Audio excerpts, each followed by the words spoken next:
Hello, this is Monkeypuzzle, and I just started a new world. You may notice something looks a little different than my usual vanilla Let's Play experience here.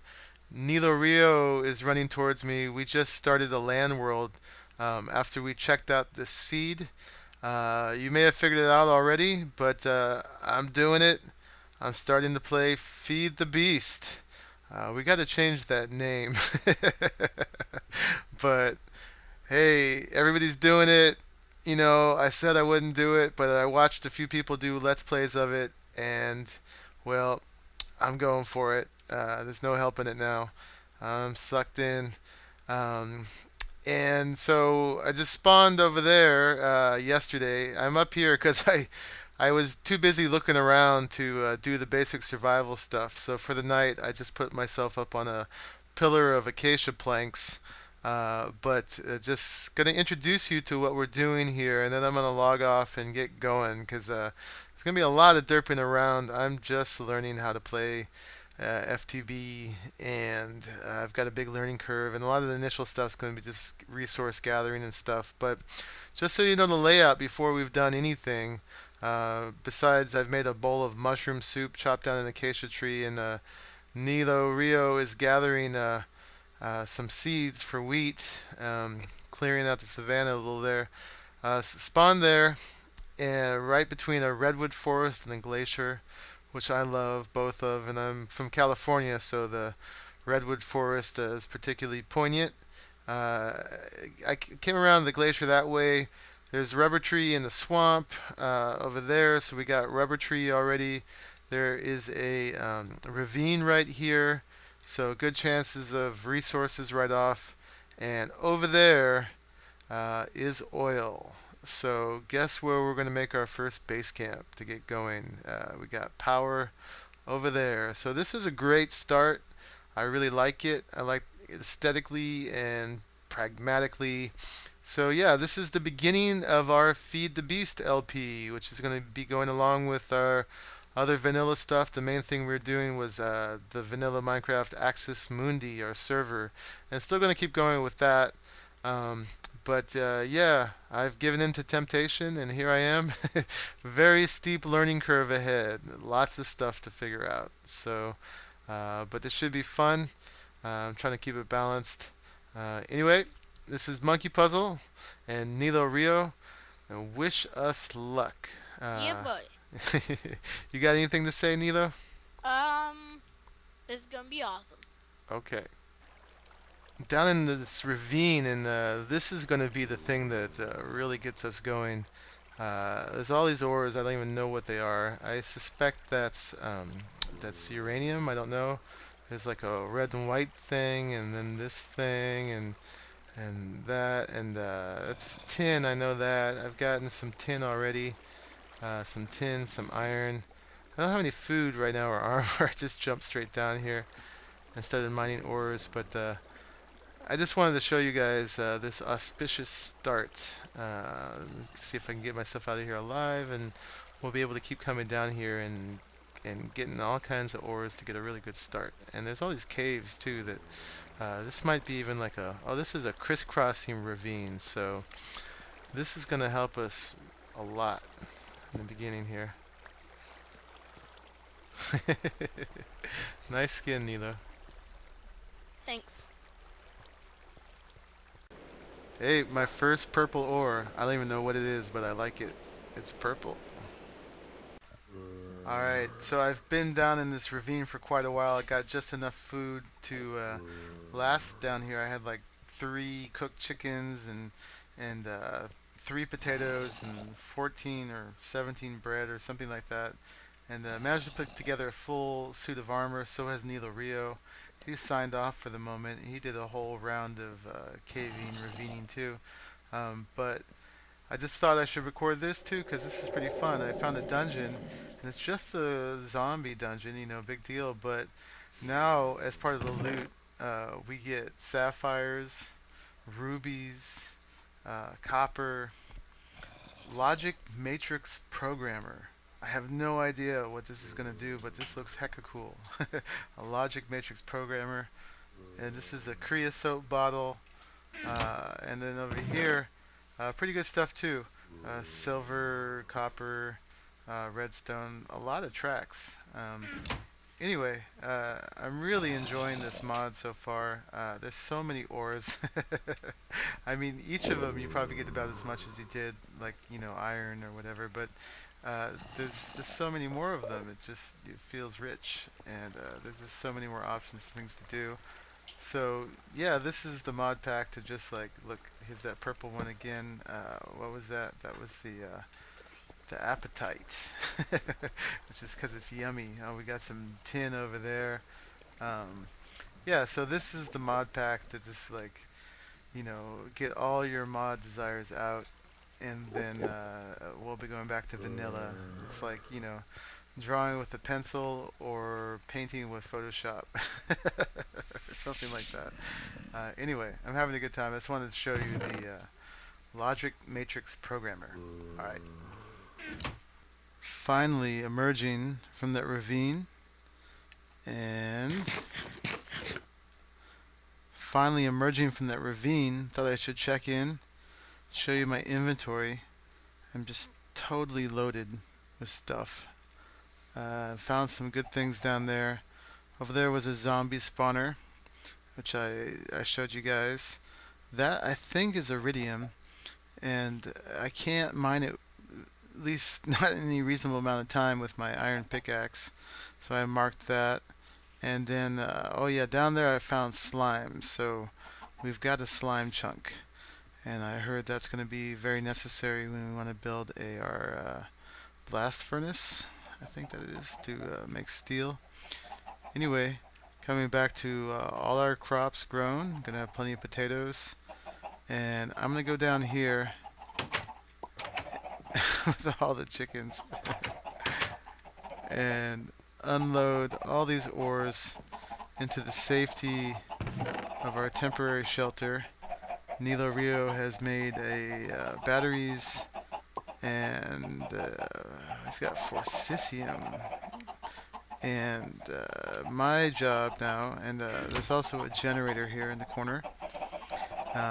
My job is going to be to make a macerator. So I'm going to research how to do that. I'm going to make a couple chests, unload this stuff, and yeah, see if I can take it to the next level of technology at this point. I don't know if I have what it takes or not, but we have definitely crept past bear survival into the point where we're going to start excelling very soon. Rubber trees over there, gotta keep tapping those. There's also slimes in the swamp over here. So pretty quickly putting together what we need. I think I just need to learn what it is that we need and how to use it. All right. So back in our little temporary shelter again. I hear a slime up there somewhere. Lost the audio to this portion, but I'm going to try to narrate it back again. First thing I wanted to mention is I've been having a lot of fun using these waypoints, the mini map that's built into the game, and it just gives you quite a sense of direction even when you're underground. It's like a Minecraft sixth sense, where you always know your orientation to everything else, and I like leaving little notes all over the place for myself, as you've been seeing. So making full use of that. Heard what really turned me on to playing was watching Etho's couple intros to it, and he was having problems finding slimes. We're not having that problem. They're finding us. Yeah, so get them. We've gone to full potato over here. It's a much more efficient food source than wheat, except for the seeds to feed these chickens, which we need mainly for feathers for arrows for the meantime. And there is our generator in the wall now. So I was saying the next thing we have to make is a macerator. Generator will provide the power. What a macerator does is it grinds up your raw ores into dust, and then when you smelt them, uh, you get you get twice the dust for each ore, and each dust becomes an ingot. So basically it doubles your ores, so it turns all your hard work and doubles it, which is a pretty good bonus to start with. So yeah, right now I'm going to take you through just some of the unique stuff in this mod. We're going to put the macerator right here next to the generator, because then the generator can directly power it. Macerator needs power. Everything in this game seems to need power, or at least a lot of things are. So coal definitely has a whole new use now too, which is, providing you power to use all these gizmos. Like, in this example, it's going to double our ores, which is pretty amazing. So we put these chests in the wall. We've got a pretty loaded inventory here. I've got some silver ore, iron ore, a full stack of it. We've got this logic matrix programmer, which is straight out of Space Invaders.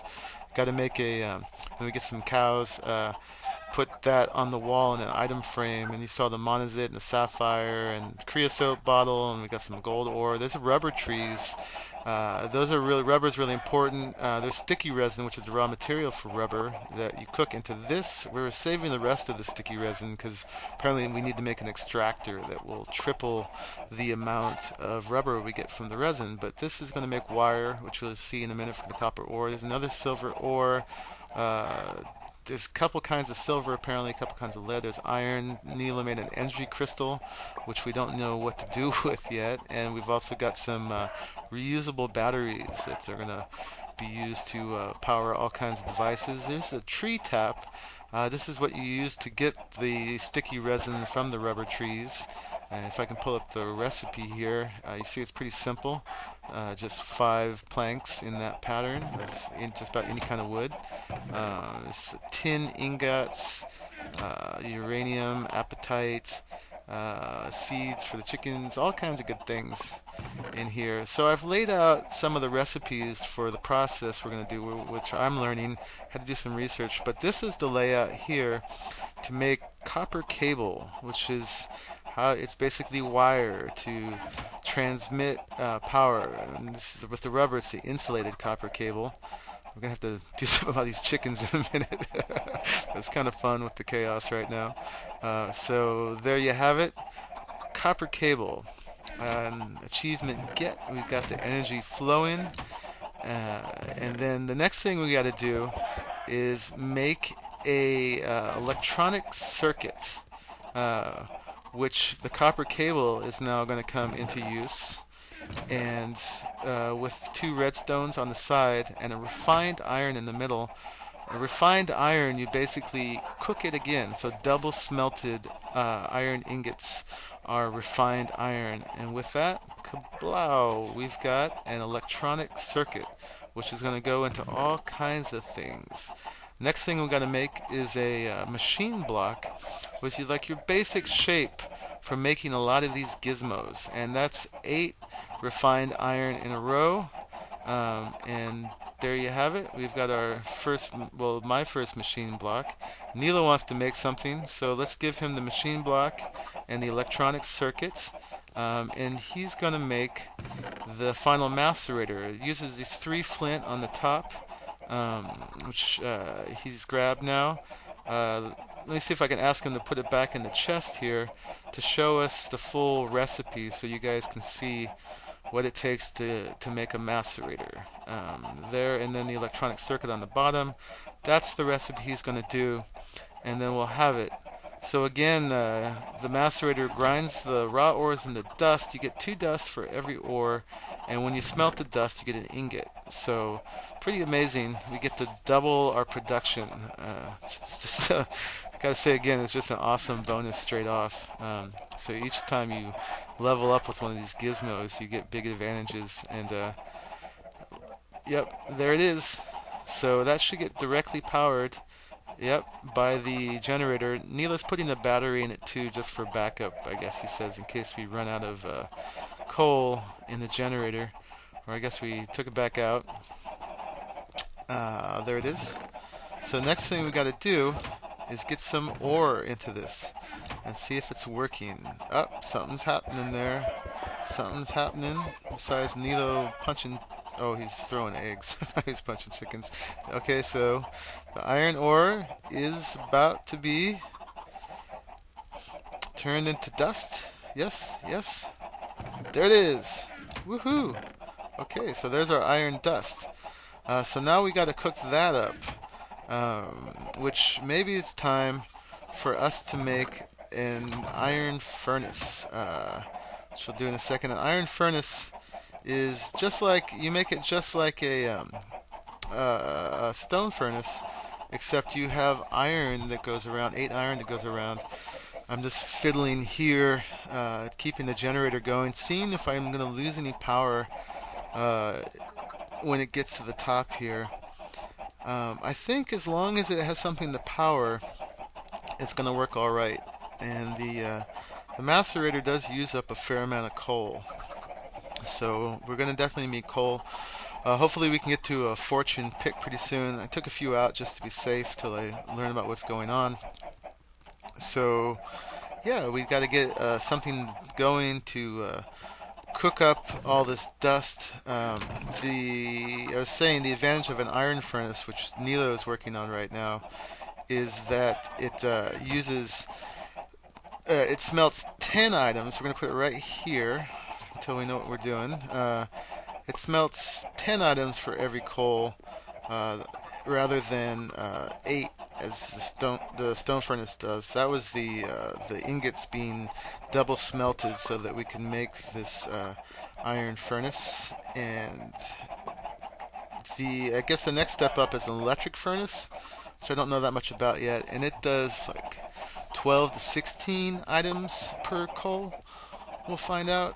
Um, so yeah, just getting the basic rudiments going. These are like some of the foundation gizmos of FTB, uh, to help ramp yourself up in the very beginning with your resources.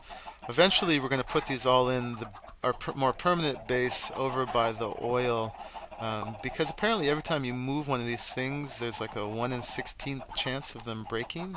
I've heard you could use a wrench to move them, and that might minimize the chances, I think. But let's smelt up our first iron dust and just verify that that really works. We got more dust coming, and boom, we've got an ingot.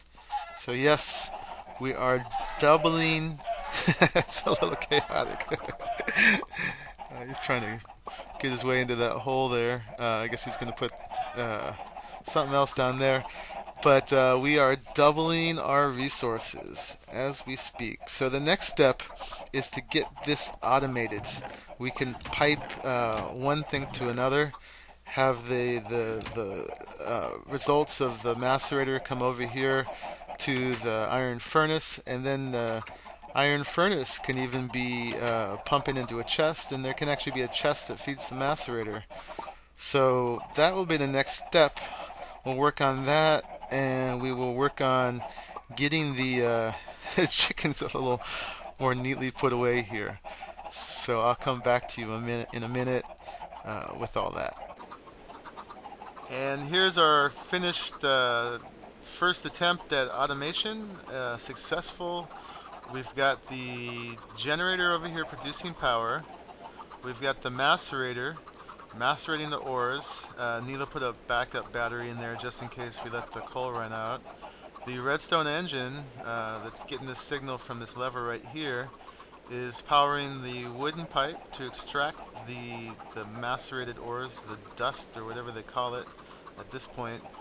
It goes through the cobblestone pipe down into the iron furnace, and the iron dust is being turned into iron ingots, which are then being sucked out of through this wooden pipe powered by this redstone engine down here and into this gold chest, which is this big.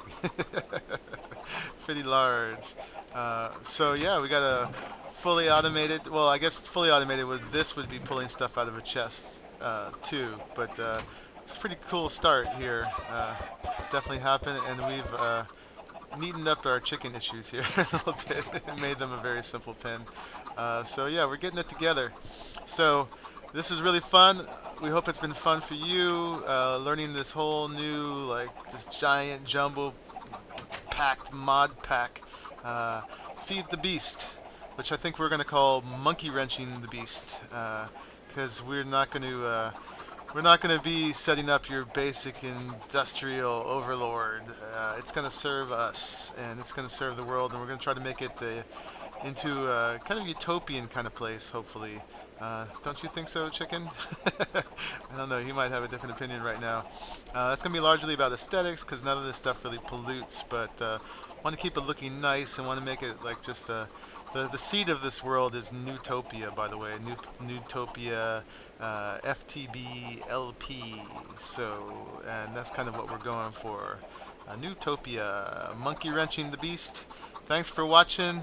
We're gonna know a lot more next time, and hopefully we'll be setting up our real base camp over there by the oil, which is gonna lead to lots of energy to do lots of stuff. Hopefully leading to a quarry in not too long, where we'll have automatic mining happening. At least try to have a mining drill by then. We'll see what happens. But we've come a long way already. Bye bye.